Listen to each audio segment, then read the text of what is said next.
मैं हूँ आपके साथ प्राची कुमारी। देश दुनिया की तमाम खबरें जानने के लिए मेरे साथ बने रहिए आरपी समाचार पर। खबर दिखेगी सच। नमस्कार, आप देख रहे हैं आरपीएस समाचार। मैं हूं आपके साथ रघुनाथ प्रसाद शास्त्री। देश दुनिया की तमाम खबरें जानने से पहले आइए जानते हैं आज की ताजी और खास खबर। यूपी में बीजेपी को बड़ा झटका, स्वामी प्रसाद मौर्य का योगी कैबिनेट मंत्री से इस्तीफा, सपा में हुए शामिल। उत्तर प्रदेश की राजनीति में मंगलवार को हुई बड़ी हलचल। स्वामी प्रसाद मौर्य ने कैबिनेट मंत्री से दिया इस्तीफा।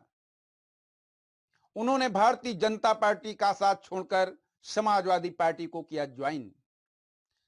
उत्तर प्रदेश की राज्यपाल आनंदीबेन पटेल को भेजे गए अपने इस्तीफे में स्वामी प्रसाद मौर्य ने कहा, श्रम एवं सेवायोजन व समन्वय मंत्री के रूप में विपरीत परिस्थितियों व विचारधाराओं में रहकर भी बहुत ही मनोयोग के साथ उत्तरदायित्व का निर्वहन किया है, किंतु दलितों, पिछड़ों, किसानों, बेरोजगारों, नौजवानों एवं छोटे लघु एवं मध्यम श्रेणी के व्यापारियों की घोर उपेक्षात्मक रवैये के कारण उत्तर प्रदेश के मंत्रिमंडल से मैं इस्तीफा देता हूं। स्वामी प्रसाद मौर्य के कैबिनेट मंत्री पद से इस्तीफा देने के बाद समाजवादी पार्टी के राष्ट्रीय अध्यक्ष अखिलेश यादव ने उनके साथ एक तस्वीर शेयर की और लिखा, सामाजिक न्याय, समता, समानता की लड़ाई लड़ने वाले लोकप्रिय नेता श्री स्वामी प्रसाद मौर्य जी एवं उनके साथ आने वाले अन्य सभी नेताओं, कार्यकर्ताओं और समर्थकों का सपा में सम्मान, हार्दिक स्वागत एवं अभिनंदन। अखिलेश से सीधे संपर्क में थे स्वामी प्रसाद मौर्य। पिछले कई दिनों से चर्चा चल रही थी कि स्वामी प्रसाद मौर्य बीजेपी का दामन छोड़कर अखिलेश की साइकिल पर सवार हो सकते हैं। कहा जा रहा था स्वामी प्रसाद मौर्य के ज्वाइनिंग मामले को सीधे अखिलेश यादव देख रहे थे और बातें उनके स्तर पर ही हो रही थी। स्वामी प्रसाद मौर्य के इस्तीफे को बीजेपी के लिए बड़ा झटका माना जा रहा है। पिछड़ी जात की गोलबंदी कर रहे अखिलेश, पिछले चुनाव में बीजेपी को सत्ता में पहुंचाने का श्रेय पिछड़ी जातियों को जाता है और इस बार अखिलेश यादव हर हाल में पिछड़ी जातियों को अपने तरफ मोड़ने में लगे हुए हैं। यही वजह है कि छोटे छोटे दलों के गठबंधन के अलावा उन्होंने पिछड़े नेताओं को अपनी पार्टी में शामिल कराने का अभियान छेड़ रखा है। स्वामी प्रसाद मौर्य इस अभियान का हिस्सा हैं। 2 और मंत्री दे सकते हैं इस्तीफा।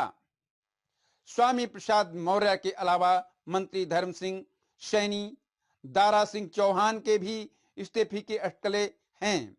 धर्म सिंह और दारा सिंह दोनों उनके खेमे में माने जाते हैं।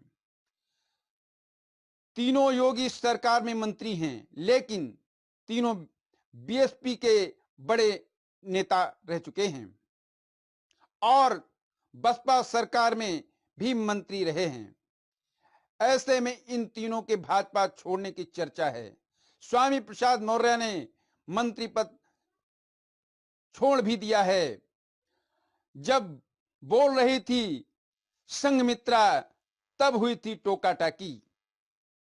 पिछले दिनों लखनऊ के एक कार्यक्रम में स्वामी प्रसाद मौर्य की बेटी और बदायूं से बीजेपी सांसद संघमित्रा मौर्य को जब बोलते वक्त टोका टाकी कर रही थी तो उन्होंने मुख्यमंत्री और अध्यक्ष के सामने ही अपनी नाराजगी दिखाते हुए माइक छोड़ दिया था। हालांकि बाद में उन्हें मनाकर वापस भाषण देने के लिए कहा गया था। स्वामी प्रसाद मौर्य के सपा में आने की वजह ऊंचाहार सीट। स्वामी प्रसाद मौर्य के बेटे उत्कृष्ट मौर्य रायबरेली की ऊंचाहार सीट से पिछले बार भाजपा से टिकट पर चुनाव लड़े थे। हालांकि बहुत कम अंतर से वह चुनाव हार गए थे, लेकिन कहा जा रहा है कि बीजेपी से वह टिकट जीतना बेहद मुश्किल है। ऐसे में स्वामी प्रसाद मौर्य के बेटे को अगर यह सीट जीतनी जीतनी है तो समाजवादी पार्टी से ही वह जीत सकते हैं, ऐसी अटकलें लगाई जा रही हैं। सूत्रों के मुताबिक बीजेपी एक बार फिर स्वामी प्रसाद मौर्य के बेटे को ऊंचाहार सीट से टिकट देने को तैयार है, लेकिन स्वामी प्रसाद मौर्य को लगता है कि इस सीट से समाजवादी पार्टी ही मुफीद है। वैसे स्वामी प्रसाद मौर्य अपने फैसलों से चौंकाते रहे हैं।